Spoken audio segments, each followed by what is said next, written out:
কিন্তু আমার যেটা আজকের বিষয় ইমান, যেহেতু সেই জন্য ইমানের ভিতরেও কোরআন হাদিসে ছড়িয়ে রয়েছে, একত্রিত করে জাতির সামনে তো পেশ করতে হবে।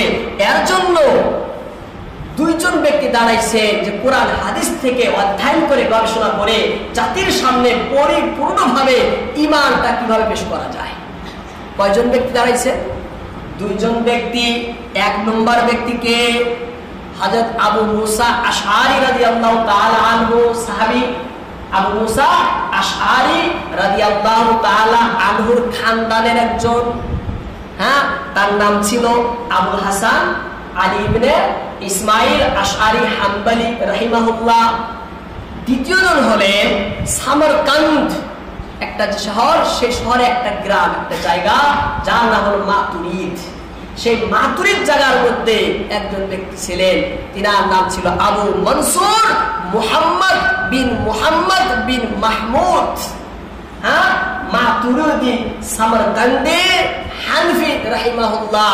এই দুজন ব্যক্তি আকীদা শাস্ত্র নিয়ে, ইলমে কালাম নিয়ে, ঈমান নিয়ে গভীর গবেষণা করে, অনেক আলিম উলামা সহ গভীর গবেষণা করে কোরআন হাদিসে ছিটিয়ে বিক্ষিপ্ত থাকা সমস্ত বিষয় নিয়ে গবেষণা করার পরে পরিপূর্ণ চূড়ান্তভাবে জাতির সামনে ঈমানকে তুলে ধরেছে। শুদ্ধ আকীদা, সঠিক ঈমান আকীদার ব্যাখ্যা তারা তুলে ধরেছে।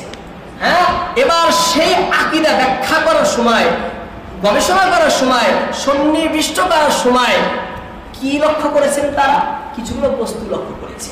আকীদার ভিতরেও কিছুগুলো ভাগ আছে, কিছুগুলো ভাগ আছে। কিভাবে ভাগ আছে?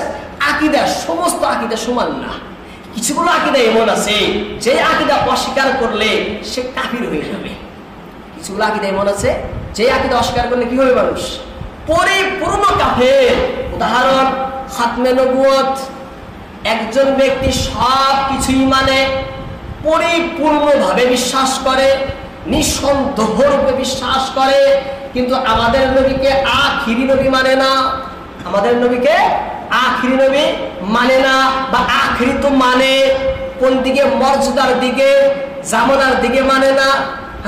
অর্থাৎ কোন দিকেই যদি আখিরি অস্বীকার করে, জামানার দিকে হোক, যুগ কাল স্থান, যে দিকেই স্তর মর্যাদা, যে দিকেই নবীকে আখিরি নবী অস্বীকার করবে, সে নিঃসন্দেহে পরিপূর্ণ কাফির। পরিপূর্ণ কাফির না? কাদিনীদেরকে আপনারা কি বলেন? মুসলমান বলেন না কাফির বলেন? এই যে কাদিনী যারা আছে তাদেরকে কি বলেন আপনারা? মুসলমান না কাফির? বলে দিন আপনারা, মুসলমান না কাফির কাদিনীরা? সবাই জানি আমরা কাদিনীরা কাফির না। কেন কাফির তারা? তারা নবীকে কি আখিরি মানে না? আখিরি মানে, কিন্তু ওখানে তারা কি করে? ব্যাখ্যার আশ্রয় নেয়। কোন ব্যাখ্যা নেই সেখানে। আমাদের নবী চূড়ান্ত পর্যায়ে সর্বদিকেই আখিরি নবী, এটা মানতে হবে। বাকি সব আকীদা মানলে, আখিরি না মানলে সে নিঃসন্দেহে কাফির। আবার কিছুগুলো আকীদা এমন রয়েছে, সে আকীদা অস্বীকার করলে মানুষ কাফির তো হবে না, গুমরাহ হয়ে যাবে। কি হবে? গুমরাহ হবে, পথভ্রষ্ট হবে।